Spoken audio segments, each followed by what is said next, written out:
How bad is the employment picture in Hong Kong? Mr. Lee will relax the Top Talent Pass scheme to include applicants from more universities. The government announced it will import 12,000 and 8,000 workers for the construction and transport sectors, respectively. Youth unemployment refers to the predicament faced by the young individuals aged between 15 to 24 who actively seek employment but are unable to secure a job.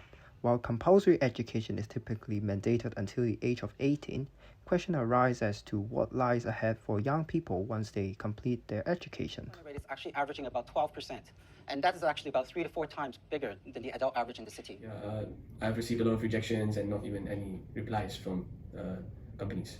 Undergraduate students have so much knowledge, like school paper knowledge in their mind, but they do not have the reality or the job experience.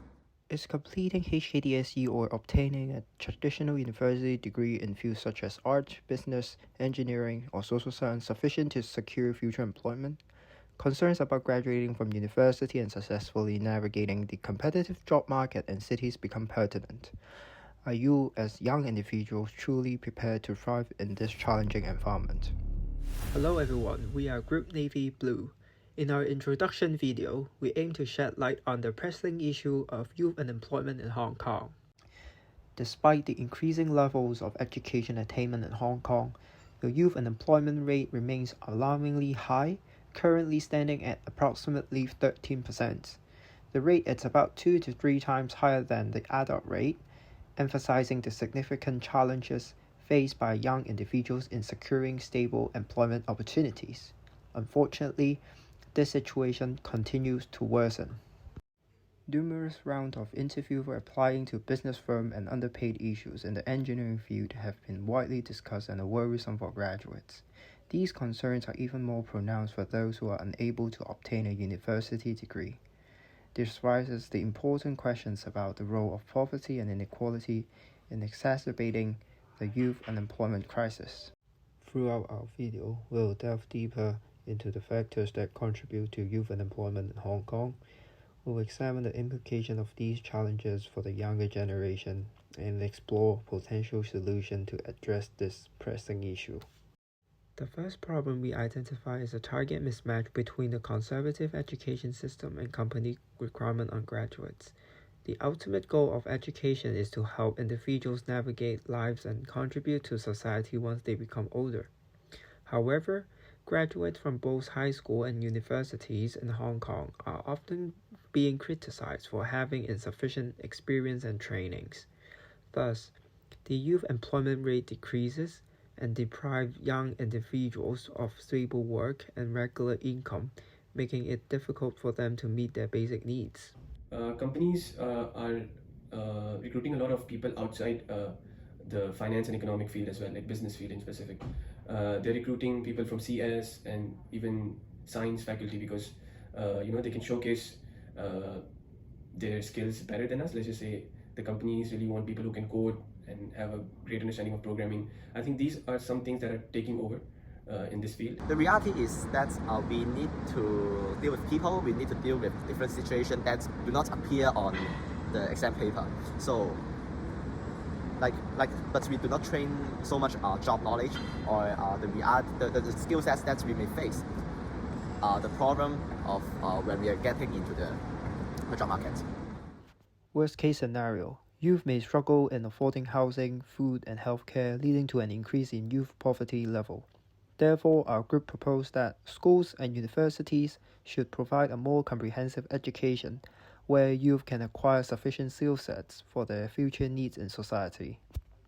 Because of social norms, most youth from Hong Kong have to treat the Hong Kong Diploma of Secondary Education as the pathway to success.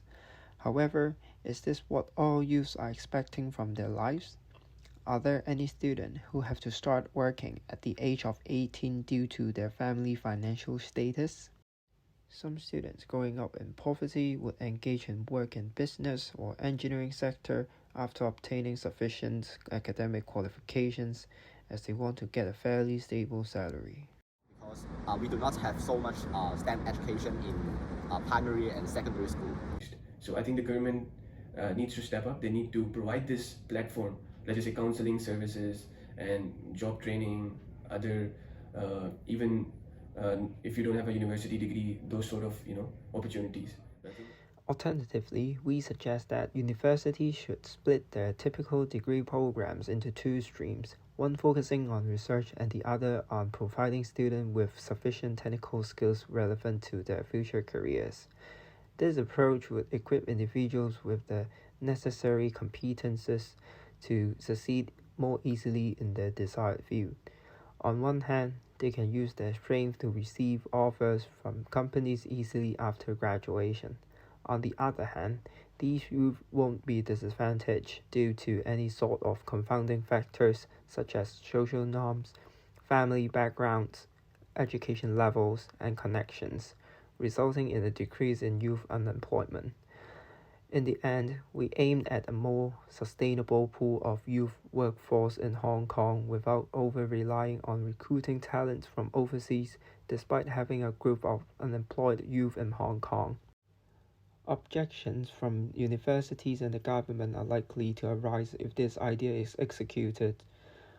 From the university perspective, having higher research output is what they aimed at in order to rank a better position in the world, thus improving the recognition of the university. And from the government's perspective, they would like Hong Kong to become an internationally diversified city instead of ensuring a high youth employment level. However, we believe that the more important part we should consider is the well-being of our youth. Meanwhile, the sustainability of city is being more and more important as we see the aging population and social demographic issues in Japan. If we are not giving any chance to our youth, do expect the same situation as Japan and Hong Kong in 10 years. Another problem we identify is the prevalence of hierarchy and networking requirements among different fields. Despite seeing seniors holding the position until the age of 65, some even introduce bias on young individuals. For example, the ranking of universities that they are graduated from, family backgrounds and connections, where inequality may occur. In addition, it is common to hear that business students not getting an offer after experiencing numerous rounds of interview, and engineering graduates getting underpaid while going through engineering scheme A to become a qualified engineer. Can anyone ensure individuals with fewer connections are definitely not disadvantaged? Is it fair to pay less simply because they are yet to be qualified? These unfair opportunity distribution are detrimental to youth who do not have connections but still want to have a successful career. Always focus on your academics because that's the only thing that you can control. Internship and job experiences are for later. Right now, what's under your control is your own results and your own scores. To address this issue, we propose having a proper salary chart and a blind hiring process to enhance transparency. Such kind of salary chart should be similar to the one in hospital authority, where the experience and corresponding salary are listed clearly. The blind hiring process allows company to employ someone who are capable of the job instead of evaluating them based on their family, backgrounds, and personal connections, such that candidates can have equal opportunity to showcase their skills and qualifications and enable candidates to be evaluated on their own merits, fostering a more equitable job market in Hong Kong. They need to have a very clear instruction on how to get the chartership, and they have to really show the society what kind of talent they need to make students or employers that they may not have the chartership yet to know how to prepare their chartership. Critics from company are expected to see as those are their decisions on who to be employed. However, we are suggesting here for the purpose of helping our youth and making a more sustainable society. There is a saying which says, "You are the author of your brilliant life story." While some children are disadvantaged by the system, as one of the lucky ones to have the privilege to write your own story, don't you think it is good to empower those who are unable to do so? More work can be done by the government to solve this pressing issue, but we would like to pause the video here and let you all reflect on your position and how you can help our youth in Hong Kong.